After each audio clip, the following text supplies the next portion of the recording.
그 환도뼈로 인하여 절었더라. 이런 제목으로 하나님 말씀을 전하도록 하겠습니다.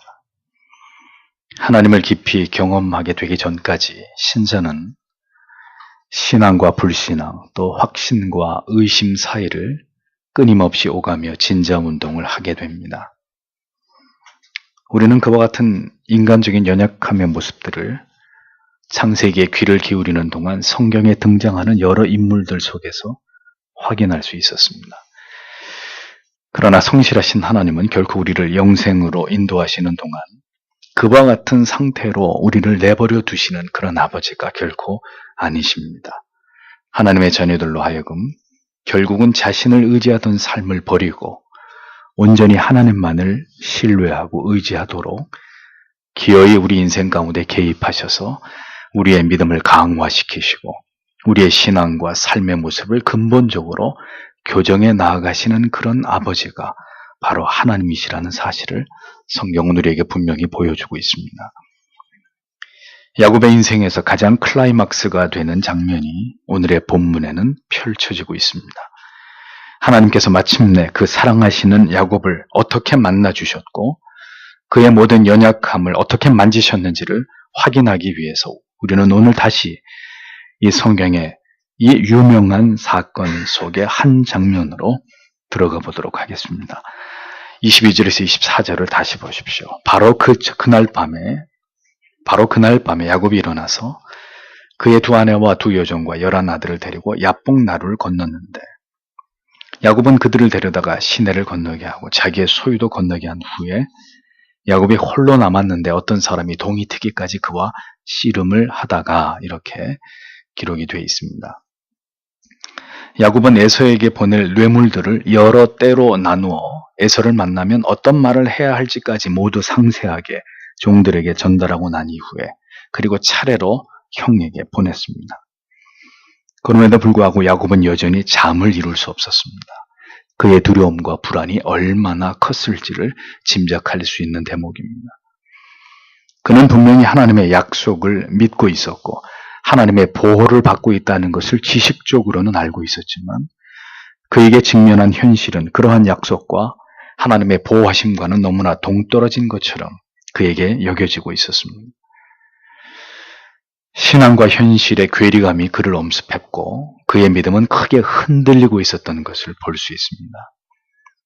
신앙이 현실 속에서 아무런 도움이 되지 못하는 것처럼 여겨지는 그런 한계 지점에 야곱은 서 있었던 것입니다. 이것은 야곱만의 상황이 아니라 성도가 인생을 살아가면서 언제나 직면하게 되는 그런 문제이기도 합니다. 하나님의 말씀을 수도 없이 들어서 알고 있지만 현실에 어떤 문제가 발생한 상황 속에서 우리의 머릿속은 하얗게 되어버리고 신앙의 모든 지식은 까마득히 멀어지게 되는 이런 경험들을 할 때가 우리에게도 아직 믿음이 견고하지 못한 하나님의 자녀들에게도 얼마든지 일어나기 마련입니다. 그렇게 우리가 믿고 있었던 것들이 모두 흔들리고 내 힘으로 아무것도 할 수 없는 상황에 직면하게 될 때 우리가 잊지 말아야 될 사실이 무엇인지를 오늘은 하나님의 말씀이 그것을 우리에게 분명하게 가르쳐주고 있습니다. 야곱은 도무지 잠을 이룰 수 없는 그 밤에 일어나서 그의 가족들 모두와 그리고 자신의 소유를 야복 나루를 향해서 강을 건너가게 했습니다. 그리고 마침내 이제 그만 홀로 남게 되었다고 성경은 기록을 하고 있습니다. 야복이라는 이름은 비움이라는 뜻입니다. 이 얼마나 이 상황에 적절한 이름입니까? 야곱은 그의 인생의 절체절명의 순간에 그렇게 모든 것을 다 떠나보내고 모든 것을 다 비우고 자신만이 홀로 남겨지도록 엄밀하게 말하면 그가 그렇게 한 것이 아니라 하나님이 그를 그렇게 그 비움의 장소로 야복으로 인도하신 것이라는 거죠. 우리는 우리를 스스로 비우거나 우리를 내려놓게 할 수 없습니다. 다만 하나님께서 하나님의 섭리와 뜻 가운데 우리가 거부할 수 없는 비움의 장소로 하나님이 우리를 이끌어 가실 따름이죠. 인생에서 매우 특별한 어느 순간의 말입니다. 야곱은 홀로 남았더니라고 성경은 기록하고 있습니다. 우리가 하나님을 알지 못했을 때 우리는 우리가 꿈꾸어왔던 대로 형통하게 살고 싶었고 우리가 원하는 것을 모두 얻고 싶었고 그렇게 우리가 사랑하는 사람들과 오래도록 즐겁고 행복하게 살고 싶었습니다. 그러나 그것은 우리가 하나님을 알지 못했을 때의 생각이었고 그것이 우리가 추구해야 될 인생의 궁극의 본질이 아니라는 것을 깨닫게 하시는 순간은 바로 우리가 바라지도 원치도 않았지만 인생의 어느 한순간 나 홀로 남겨지게 되는 바로 그때라는 것입니다. 아무도 내 곁에 있지 않고 누구도 의지할 수 없는 이 하늘 아래 나 혼자라고 여겨지는 순간, 그 절대적인 고독의 자리가 바로 여러분이 하나님을 생애적으로 만나게 되는 가장 최적의 순간이라는 것을 기억하시기 바랍니다. 사람들은 그러나 고독을 싫어합니다. 우리 자신이 누구이고 우리가 어떠한 삶을 하나님 앞에서 살아왔는지를 총체적으로 되돌아보면서 점검할 수 있는 시간은 바로 이 절대적인 고독의 순간인데도 저를 비롯한 모든 사람들은 고독을 몸서리치게 싫어합니다. 그러하기에 하나님께서 사랑하셨던 자들은 예외 없이 고독이라는 용광로에서 혹독하게 재련되었던 자들이라는 공통점을 가지고 있다는 것을 우리는 성경을 통해서 확인하게 됩니다. 여러분의 인생에서 고독을 느끼시는 순간은 그러므로 역설적이게도 하나님과 가장 가까워지는 순간이 될 수 있다는 것을 잊지 않으시기를 바랍니다. 모두가 떠났을 때 더 이상 아무것도 의지하거나 기댈 곳이 없는 상황이 여러분에게 찾아오게 될 때 바로 그때가 하나님과 여러분이 생애적인 랑데뷰를 이룰 수 있는 그런 가장 적당한 때라는 것을 우리가 결코 잊어서는 안 될 것이라는 겁니다.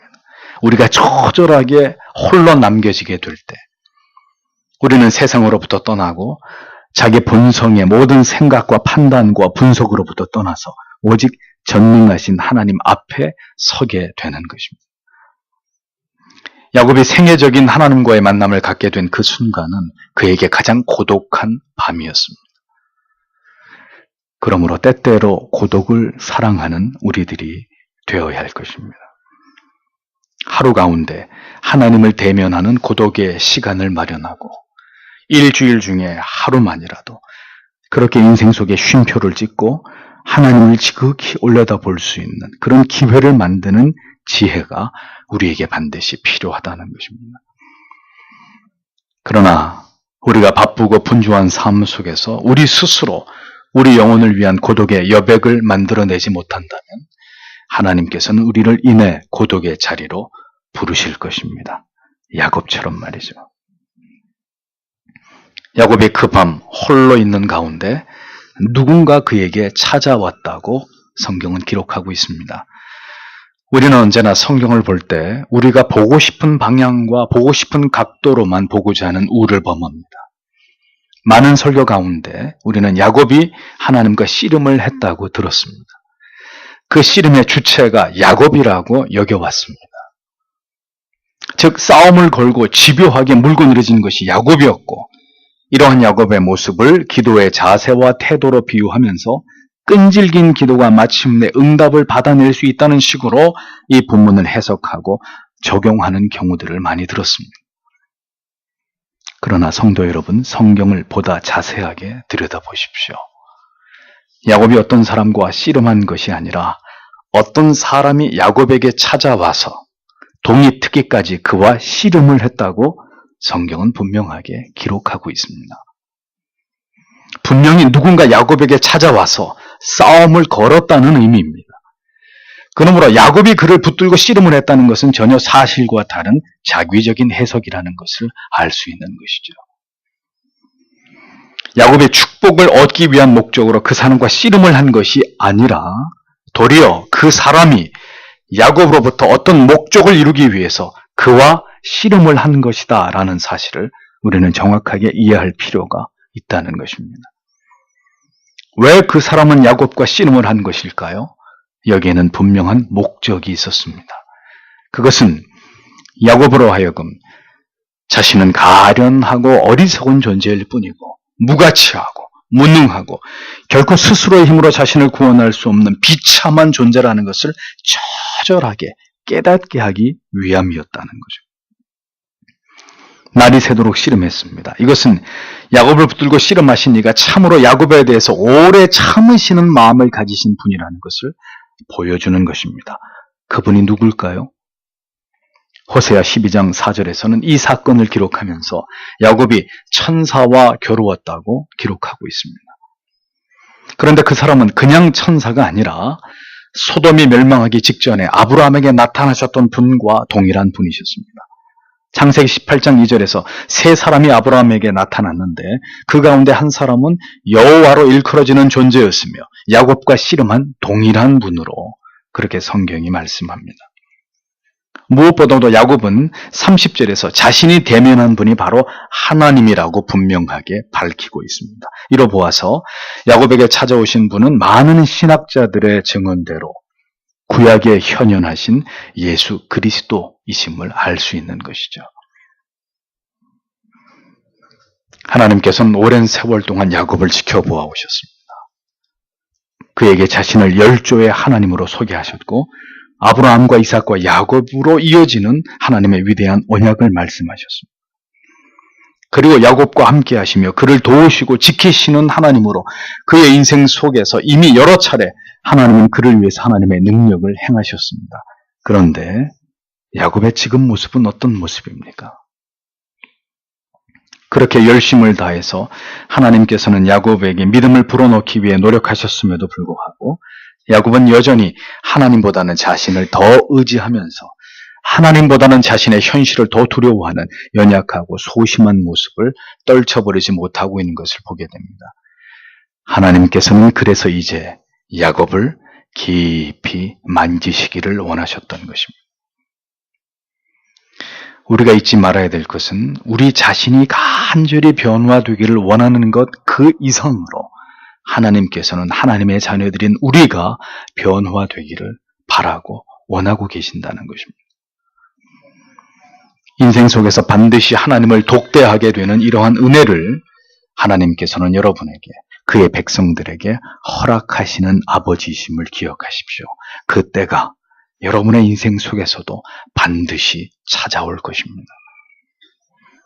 25절을 보십시오. 자신이 야곱을 이길 수 없는 것을 보고 야곱의 엉덩이 뼈를 쳤으므로 야곱은 그 사람과 씨름하던 중에 그의 엉덩이 뼈가 탈골되었다 이렇게 기록되어 있습니다. 하나님이 야곱을 이길 수 없다는 말은 쉽게 이해가 되지 않는 부분입니다. 그리고 초인적인 힘으로 야곱의 환도뼈를 순식간에 부러뜨릴 정도라면 이 말은 더더욱 설득력이 없습니다. 이길 수 없었다는 의미는 아마도 여전히 야곱 안에 있는 견고하게 서 있는 그 자아를 하나님이 보셨다는 의미일 것입니다. 야곱은 지금 뭘 위해서 씨름을 하고 있는 것인지 우리는 그것을 알 수가 없습니다. 우리가 믿고 싶은 대로 그는 지금 무엇인가의 응답을 요구하고 있었던 것인가? 성경은 전혀 그렇지 않다고 얘기합니다. 그것은 뒤에 더 자세히 얘기가 되겠습니다만. 싸움을 걸어온 어떤 사람과 야곱은 자기의 기질대로 그 싸움에서 지지 않으려고 안간힘을 쓰고 있었을 뿐이었습니다. 그가 누군지도 야곱은 알지 못하고 있었습니다. 여전히 자신의 힘으로 이 씨름에서도 어떻게든 이겨보려고 거칠게 저항하고 있는 인간 야곱의 고집과 야망이 여전히 기세등등하게 그렇게 그 안에서 표출되고 있는 것을 성경은 보여주고 있는 것이죠. 야곱은 욕심이 많은 자였습니다. 그가 알 수 없는 대상을 상대로 씨름을 하는 가운데서도 얼마나 집요하게 이 싸움에서 이겨야 된다는 강박에 사로잡혀 있었는지를 알 수 있는 부분입니다. 육신을 입고 야곱에게 현현하신 하나님께서는 여전히 이렇게 자기의 생각과 고집만으로 거세게 엉겨붙는 야곱을 단숨에 제압하시면서 그의 환도뼈를 위골시키셨습니다. 그 말의 의미는 이제 더 이상 그렇게 야곱이 자신의 힘을 의지해서 자신을 지키고 무엇인가 자기의 뜻으로 이루어 보고자 하는 그 모든 힘의 근원을 하나님이 꺾으셨다는 뜻입니다. 오늘까지 언제나 자신의 힘으로 자신의 뜻과 계획을 쫓아서 철저하게 자기에 의존한 채로 모든 것을 자기 주도적으로 행하려고 했던 그 견고한 야곱의 자아를 그의 육체를 하나님께서는 그렇게 무너뜨리신 것입니다. 하나님께서는 지금까지 야곱을 지탱해왔던 야곱의 모든 것을 바로 그 순간에 꺾어버리신 것입니다. 야곱을 지금까지 버티게 한 것은 야곱 자신이었습니다. 언제나 자신의 판단을 믿었고 자신의 생각과 계략에 의존해서 살아왔던 야곱이었습니다. 그렇게 하나님을 알았지만 자연인과 다름없었던 야곱. 자신의 힘으로 모든 것을 해결하려고 했던 야곱이었습니다. 그런데 그가 이제 완전히 무력해졌습니다. 에서를 만나야 하는 극한의 두려움과 위기 앞에서 이제 자신의 몸까지 처참하게 무너진 그런 절망적인 상황에 처하게 됐다는 것입니다. 환도뼈는 대퇴경부, 이 골두를 의미하는데 우리 몸의 뼈들 가운데 가장 크고 튼튼하고 절대로 쉽게 부러지지 않는 부위의 뼈입니다. 그런데 그 뼈가 바로 위골이 됐다고 성경은 분명히 얘기합니다. 여러분의 인생 속에서 여러분에게 매우 중요하다고 여겨오던 어떤 부분이 송두리째 무너져버린 경험을 하신 적이 있으십니까? 하루아침에 모든 것이 물거품이 되어버리고 사업이 망하고 친밀했던 관계가 순식간에 뒤틀려버리고 도무지 어찌할 수 없는 그런 상황 속으로 빨려 들어가서는 내 힘으로 아무것도 할 수 없는 그런 지경에 이르게 된 철저하게 무기력하고 절망적인 그런 상황들을 혹 여러분 경험해 보셨습니까? 어느 날 발견된 치명적인 질병과 실직과 큰 실패와 막대한 손실과 실수 등의 문제로 아무것도 할 수 없는 무력한 상태들로 하나님께서는 하나님의 목적을 우리 안에 이루어 가시기 위해서 우리를 바로 그러한 곳으로 이끌어 가실 수 있는 아버지시라는 것을 우리는 절대로 잊어서는 안 됩니다. 하나님이 살아계시면 어떻게 제게 이루실 수 있습니까? 라고 묻지 마십시오. 하나님이 살아계시고 그대를 사랑하시기 때문에 그대의 인생 속에 그런 일들이 일어날 수 있는 것입니다. 하나님께서 우리를 그렇게 만드신 이유가 무엇입니까? 이제 마침내 하나님을 온전히 의지하고 하나님께 매달리게 하기 위함이었다는 것을 깨닫게 됩니다. 26절을 보십시오. 그 사람이 말하기를 동이 트니 나를 보내라 하니 야곱이 저를 축복하지 않으면 보내주지 않겠습니다. 라고 말하였다. 라고 적고 있습니다. 야곱은 이제 자신이 씨름한 대상이 누구인지를 깨닫게 됩니다.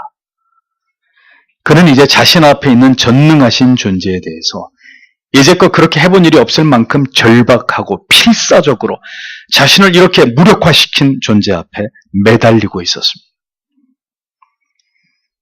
하나님은 그저 나와 함께 하시고 자신을 도와주겠다고 말씀하신 것을 그저 참고만 할 따름인 그런 존재가 아니시라 이제는 야곱에게 있어서 절대적으로 의존할 수밖에 없는 그런 존재로 야곱의 마음속에 하나님의 그 존재하심은 더 분명하고 새롭게 인식되고 있었다는 거죠. 그는 더 이상 물러설 곳이 없었습니다. 하나님께서 그렇게 야곱으로 하여금 온전히 하나님께 매달리도록 하신 것입니다. 야곱이 하나님을 그렇게 갈구했던 적이 있었나요? 언제나 야곱은 하나님의 언약과 자신의 판단 사이를 오갔던 인물이었습니다. 그는 에서를 만나게 되는 과정에 이르기까지 단 한 번도 절박하게 하나님을 찾아본 적이 없는 자였습니다. 야곱은 비로소 야복강가에서 하나님께서 자신을 고치시기 위해 찾아오셨고 자신의 환도뼈를 치셨고 이제는 자기의 힘으로는 아무것도 할 수 없는 상태에 이르도록 자기를 완전히 낮추신 것을 깨닫게 된 것이죠. 이제 그가 할 수 있는 일이 무엇이겠습니까? 이제 그는 남은 온 힘을 다해서 하나님을 붙들고 이제 이 지경까지 된 나를 버리지 말라고, 나를 축복해 주셔야 된다고, 그렇지 않으면 절대로 하나님을 보내드릴 수 없다는 고백을 하게 되었던 것입니다. 야곱은 이제 자신이 살든지 죽든지 이제 자신은 하나님의 손에 달려있다는 것을 깨달았고 전심으로 하나님을 의지하고 있는 변화를 보이고 있었습니다. 우리는 하나님을 이용해서 높아지기 원하고 모든 것이 안락하고 평화롭고 형통하기만을 소원하지만 하나님께서는 우리가 낮아지기를 원하십니다. 그렇게 해주기 이전에 먼저 우리 자신이 깨트려지기를 원하십니다. 하나님 앞에 철저하게 겸손해지기를 바라십니다. 믿음으로 하나님께 간구하면서 우리의 모든 것을 하나님께 맡기고 의지하기를 원하십니다. 그리고 우리가 마침내 그렇게 되었을 때 하나님은 우리를 위해서 기꺼이 지실 준비가 되어 있으신 그런 아버지십니다. 헬라인이요 수로보니게 족속이었던 여인은 그녀의 불쌍한 딸 때문에 주님 앞으로 나아갔습니다. 주님께서는 그녀를 거칠게 다루셨고 그리고 이런지하에 그녀의 청을 거절하셨습니다. 그녀를 개에게 비유하셨습니다. 매우 모욕적인 언사였습니다. 그녀의 믿음과 마음을 시험해 보셨던 것이죠. 그러나 그녀는 물러나지 않았습니다. 씨름꾼, 하나님은 자신이 그녀를 이길 수 없다는 것을 아셨습니다. 다음 순간에 주님은 여자여 내 믿음이 크도다 내 소원대로 되리라고 말씀하셨습니다. 여인은 물러나지 않고 올소이다마는 개들도 주인의 밥상에서 떨어지는 부스러기를 먹습니다. 그녀는 주님과 씨름을 했습니다. 여자여 내 믿음이 크도다 내 소원대로 되리라. 저 주시는 아버지를 우리는 만나게 됩니다. 아버지를 향한 간절한 믿음을, 그 진실됨과 절박함을 보일 때 우리 아버지는 언제나 우리에게 기꺼이 져주시는 사랑이 많으시고 인자하신 아버지십니다. 여러분은 꺾여질 준비가 되어 계십니까? 환도뼈가 부러질 수 있다는 것을 알고 계십니까? 자녀들의 빵을 취해서 개들에게 줄 수 없다는 모욕적이고 우리를 지극히 낮추시는, 우리는 영원히 전적으로 타락하고 무능하고 무지한 죄일 뿐임을 일갈하시는 그 지엄하신 지적을 받아들일 준비가 되어 계십니까? 그렇게 나의 견고한 자아가 부러져 버릴 때 하나님을 향한 절대적인 신뢰가 우리 안에 견고하게 자리 잡게 되는 것이죠. 하나님을 향한 절대적인 신앙의 출발은 바로 거기서부터 시작되는 것이고 그 믿음을 하나님께서는 탐복하시고 그러한 믿음에 대해서 자기를 스스로 져주시는 하나님은 그런 분이신 것을 성경은 우리에게 가르쳐주고 있는 것입니다. 하나님께서는 이제 야곱이 하나님에 대해서 절대적인 믿음으로 하나님을 붙드는 것을 보셨습니다. 그의 절박함과 그리고 하나님을 향한 그 간절한 눈빛을, 그 마음을 보셨습니다. 야곱이 처음부터 이러한 믿음으로 하나님을 찾았던가요? 그렇지 않습니다. 그는 철저하게 자신을 의지했고 두려움에 쉽게 움츠려드는 그런 일에 익숙한 자였습니다. 그런 야곱이 이제 변화되고 있었습니다. 저를 축복하지 않으면 보내드리지 않겠다고 말합니다. 물론 하나님께서는 그렇게 말하는 야곱을 거뜬히 밀쳐내시고 떠나실 수 있는 분이셨습니다. 그러나 하나님께서는 지금 이 순간을 기뻐하셨습니다. 이렇게 이제 그의 종 야곱이 하나님만을 철저하게 의지하고 붙드는 것에 대해서 하나님은 너무도 기뻐하고 계셨던 것이죠. 27절, 28절을 보십시오. 그 사람이 야곱에게 묻기를 내 이름이 무엇이냐 하니 야곱입니다 라고 대답했다. 그러자 그 사람이 내 이름을 더 이상 야곱이라고 부르지 말고 이스라엘이라고 부를 것이니 내가 하나님과 겨루고 또 사람들과 겨루어 이겼기 때문이다. 이렇게 적고 있습니다. 야곱의 그러한 진실되고 절박하게 하나님을 의지하는 태도를 보신 하나님께서 기뻐하시면서 야곱에게 이름을 묻습니다. 왜 그의 이름을 물었을까요? 하나님이 그의 이름을 모르셨을까요? 아닙니다. 오늘까지 야곱이 어떻게 살아왔는지를 야곱 자신이 스스로 그 부끄러운 자신의 이름을 밝힘으로써 그것을 고백하게 만드신 거죠. 야곱은 오늘까지 발꿈치를 잡은 자, 속이는 자, 사기꾼으로 살아온 자였습니다. 예수를 믿는다는 것은 그리스도를 믿기 이전과 이후에 중대한 생애적 변화를 의미하는 것입니다. 더 이상 예수 그리스도를 알지 못했던 삶을 이제 청산하고 새 피조물로서의 삶을 그리스도 안에서 시작함을 의미하는 것입니다. 우리가 죄인이었던 것을, 아니 지금도 죄를 범하고 있는 타락한, 전적으로 무능한, 초라한 인생에 지나지 않음을 우리는 날마다 인정하고 또 고백하는 겸손함을 잃어버려서는 안 됩니다. 우리가 스스로를 낮출 수 없을 때 하나님께서는 야곱처럼 결국 우리를 낮추시기 위해서 우리의 실존을 우리 스스로 깨닫고 시인하고 자백하게 하기 위해서 우리 자존심과 아집과 자기애와 자기의와 교만의 그 단단한 환도뼈를 부러뜨리시는 분이십니다.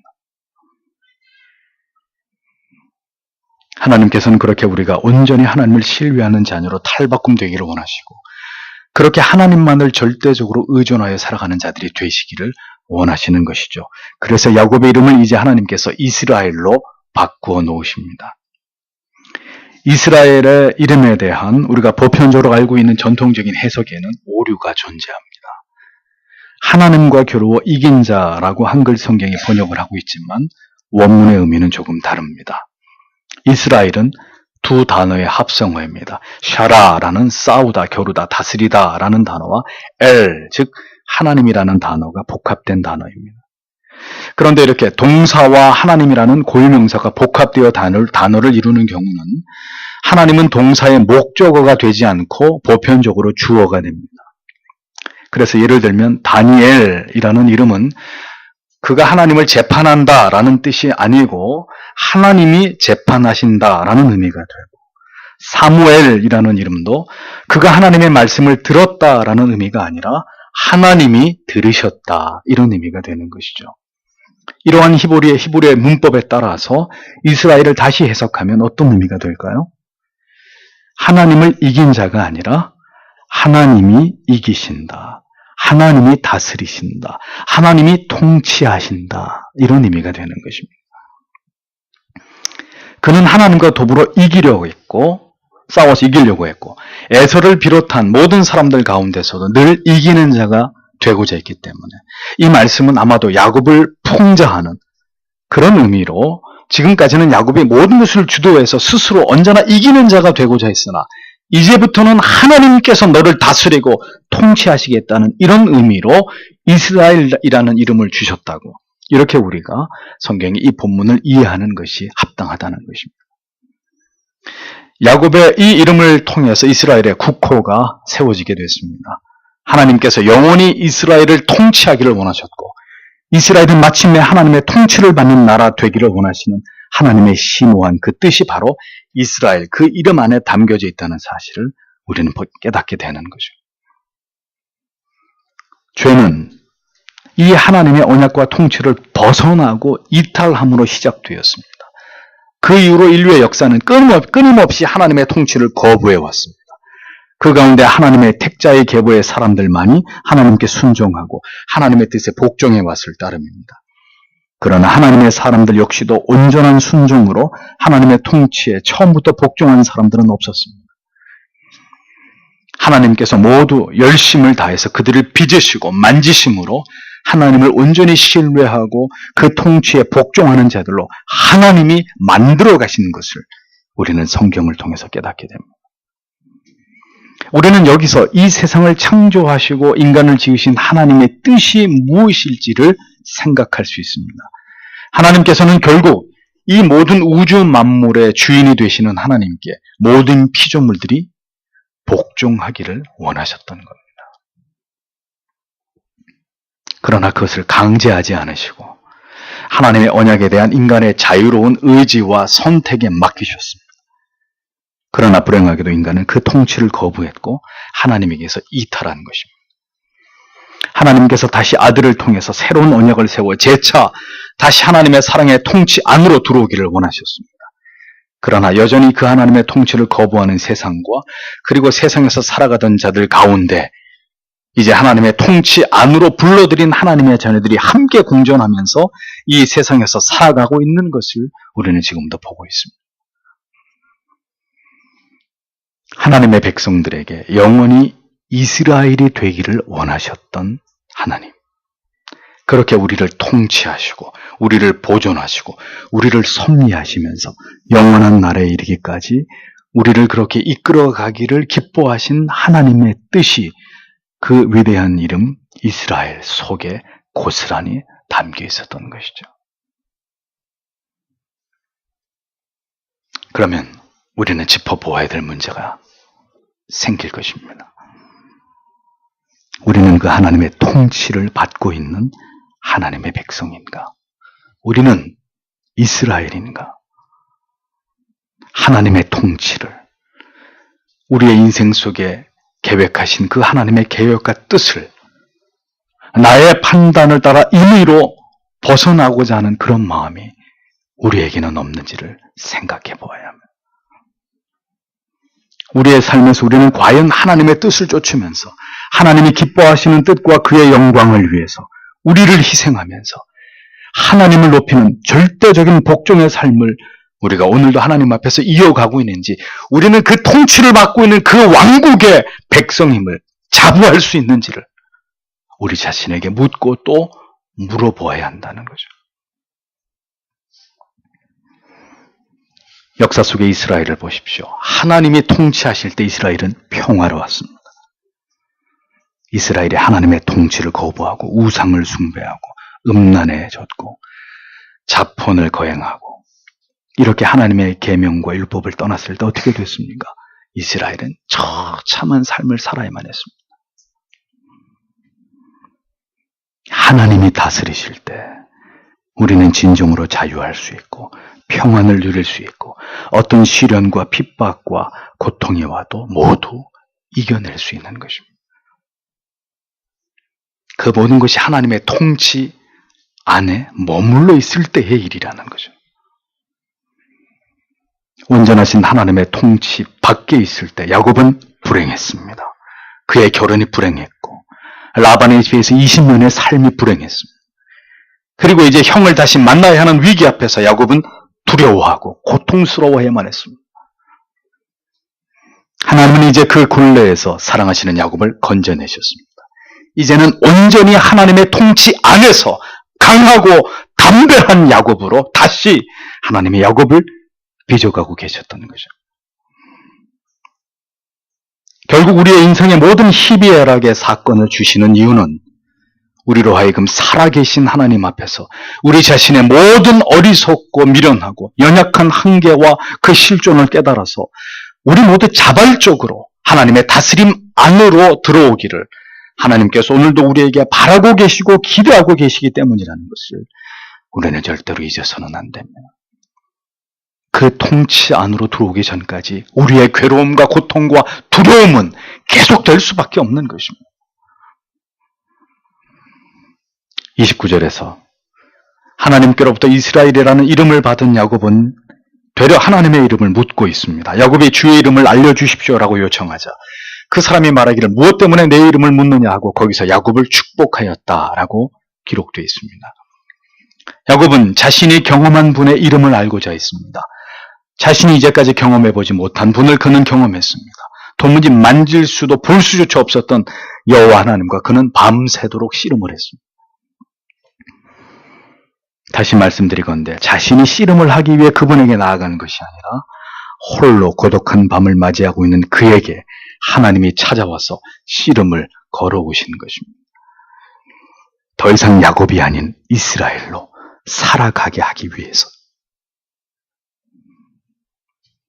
그렇게 인간의 모습으로까지 에서를 만나기 직전 두려움에 떨고 있는 야곱에게 찾아오시는 하나님이십니다.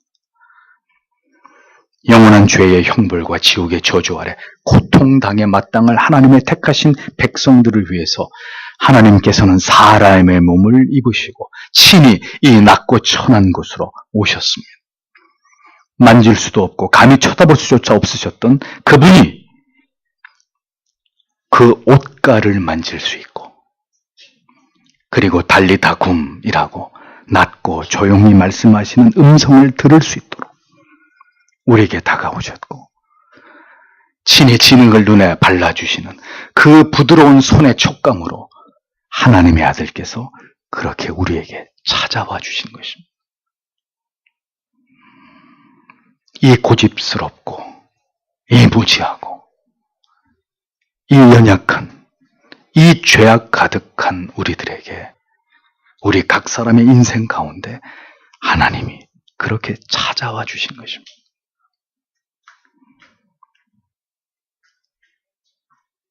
우리는 이미 그분이 누구인지 알고 있으면서도 그분의 이름을 묻고 또 묻습니다. 주님, 저에게 누구이십니까? 주님은 어떤 분이십니까? 이 큰 사랑을 베풀어 주신 분은 도대체 누구이시란 말입니까? 누구이시길래 이렇게까지 저를 사랑해 주시는 것입니까?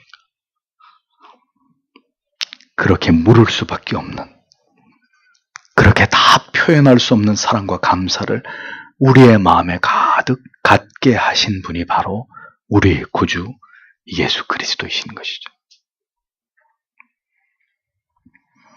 하나님께서는 이름을 말씀하시는 대신 야곱을 그렇게 축복해 주셨습니다. 이제는 두려움 없이 담대하게 형을 만나고 그리고 위대한 구속의 언약을 이어가는 언약의 적자로서의 삶을 살아가도록 그를 그리고 그 후손들을 축복하시는 하나님의 모습을 보게 됩니다. 축복하기를 기뻐하시는 하나님이십니다. 30절에서 32절을 보십시오. 야곱이 말하기를 내가 하나님과 대면하여 보았으나 내 생명이 보존되었다 하고 그 이름을 브니엘이라 하였다. 그가 브니엘을 지날 때 해가 돋았고 엉덩이뼈 때문에 졸뚝거렸다. 그러므로 이스라엘 자손들은 오늘날까지 엉덩이뼈 힘줄을 먹지 않으니 이는 그 사람이 야곱의 힘줄이 있는 엉덩이뼈를 쳤기 때문이다 라고 적고 있습니다. 야곱은 야복 강가에서 생애적인 경험을 하고 난 이후에 하나님을 배웠어도 자신이 살아남은 것을 기억하면서 그곳 이름을 브니엘이라고 지었습니다. 말씀하시던 하나님을 직접 그가 몸으로 체험했고 하나님을 배웠던 야곱은 이 생애적인 경험을 통해서 중요한 진리를 깨닫게 됩니다. 인생의 생명과 삶의 원천은 인간 자신의 재주나 꾀나 계략에 있지 않고 오직 하나님께 있다는 사실을 발견하게 된 것이죠. 인간 중심에 철저하게 자기를 의지하던 삶이 이제 여기서 종지부를 찍고 이제 야곱은 하나님께 그 기원과 뿌리를 둔 철저하게 하나님을 신앙하는 삶을 새롭게 시작하게 되는 결단을 갖게 됩니다. 그가 하나님의 얼굴을 대면하였기에 브니엘이라고 이름한 이곳은 이제 야곱 자신뿐 아니라 이스라엘 백성 전체에 있어서 이제 이스라엘 역사 가운데 이 브니엘이라고 하는 장소는 매우 중요하고 의미가 깊은 장소로 그렇게 기록되어 있습니다. 우리에게 가장 의미 있는 장소는 우리가 예수 그리스도의 십자가를 경험하게 된 바로 인생의 그 시점입니다. 바로 그 순간이 우리의 생애적 터닝 포인트가 되는 그런 시점이었습니다. 십자가를 경험하게 되는 그 감격의 순간, 영원히 잊을 수 없는 그 날들이 모두 그렇게 하나님의 백성들의 영혼과 가슴 속에 깊이 각인되는 것입니다. 여러분의 브니엘은 어디였는지, 언제였는지를 기억하고 계십니까? 이미 브니엘을 간직한 분도 계시겠지만 아직 브니엘을 그 황홀하고 아름다운 시간과 장소를 만나지 못한 분도 계실 것입니다. 그러나 염려하지 마십시오. 모든 하나님의 백성들을 하나님께서는 반드시 갈보리 피 언덕 위로 부르시고 그를 깊이 만나 주실 것이기 때문입니다. 그 브니엘로 하나님의 사람들을 초대하실 것이기 때문입니다. 베드로는 만선이 된 배 위에서 주님을 만났습니다. 바울은 다메섹 도상에서 만났습니다. 아우구스티누스는 성경 속에서 주님을 만났습니다. 우리의 브니엘은 어디가 될까요? 성경입니다. 성경의 진리가 여러분의 생애적인 브니엘이 될 것입니다. 하나님께 맞아 절뚝거리는 야곱의 모습이 기록되어 있습니다. 그러나 그의 모습이 아름답습니다. 자신의 뼈는 부러졌지만 이제 야곱은 그와는 비교되지 않는 강하신 하나님에 대한 확신을 얻었습니다. 그의 위골된 뼈는 영광의 훈장이 되었습니다. 그는 잃었기에 얻었고 자신이 부러졌기에 더 단단하게 세워질 수 있었습니다. 자신을 버리고 이제 하나님을 얻는 은혜를 맛보게 된 것이죠. 저는 이 절뚝거리는 야곱의 모습을 좋아합니다. 그것이 바로 주를 만나게 된 제 인생이고 여러분의 인생이기 때문입니다. 우리가 우리를 지키려고 할 때 우리는 결국 부러지고 맙니다. 하나님께서는 우리를 그렇게 하나님 없이도 강하게 살아가도록 우리를 그렇게 창조하고 부르시지 않았습니다. 부러진 야곱, 연약한 우리 자신이 그렇기 때문에 은혜라고 말할 수 있는 것입니다. 우리의 인생의 부러짐의 뼈아픈 경험이 분명 더 큰 은혜를 경험하게 되는 기회가 될 것이기 때문입니다. 아직도 내가 누구인지 올바로 깨닫지 못하면 반드시 환도뼈가, 그 단단한 뼈가 부서지는 아픔을 맛보게 되어 있는 것입니다. 그러나 그렇게 부러져도 그런 모습으로 세상을 살아가게 되더라도 우리는 이제 행복한 사람들입니다. 세상 사람들 눈에는 우리가 절뚝거려 보여도 하나님께서는 우리를 사랑스러워 하십니다. 우리의 약함 속에서 우리는 더 하나님을 의지하며 강해질 수 있는 것이죠. 내 은혜가 내게 족하다. 바울이 하나님께 자신의 질병을 고쳐주실 것을 3번이나 간구했지만 주님은 그에게 그렇게 말씀하신 것을 기억합니다. 오늘도 부서진 우리의 몸을 이끌고 부서진 꿈을 가지고 부러지고 꺾인 우리의 인생을 이끌고 절뚝거리면서 한 걸음 한 걸음 나아가고 있는 하나님의 사람들이신 여러분, 힘을 내십시오. 우리의 위에는 하나님이 함께 하시고 우리에게는 영광의 그 스티그마, 예수의 흔적이 우리에게 남아있지 않습니까? 히브리인들은 피를 먹지 않듯이 짐승의 환도뼈 큰 힘줄도 하나님께서 만지신 거룩한 부위로 믿고 그것을 먹지 않았습니다. 그렇게 하나님의 축복과 하나님의 만남을 그들은 중요하게 여기고 그것을 잊지 않으려고 했다는 것을 볼 수 있습니다. 물론 이런 관습은 아무런 그들이 하나님을 버리고 우상을 숭배하고 음란에 빠졌을 때 아무런 의미를 부여하지 못하는 가치로 전락해버리고 말았습니다. 무엇인가를 기억한다는 것, 기억은 하되 그 정신은 잊혀져 버리는 것이 우리 인간들의 한계가 아니겠습니까?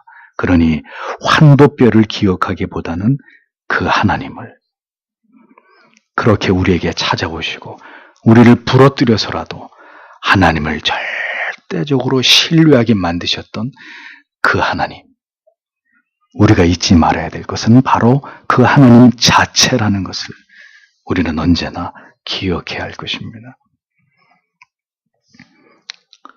우리에게 어떤 은혜와 사랑을 베풀어 주신 하나님이신지를 영원히 기억하는 성도 여러분들이 되시기를 바랍니다.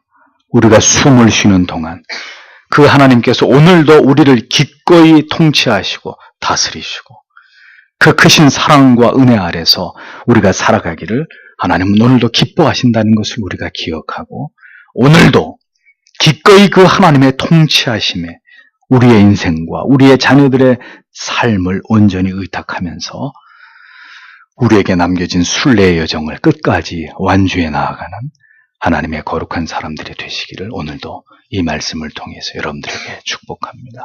기도하겠습니다.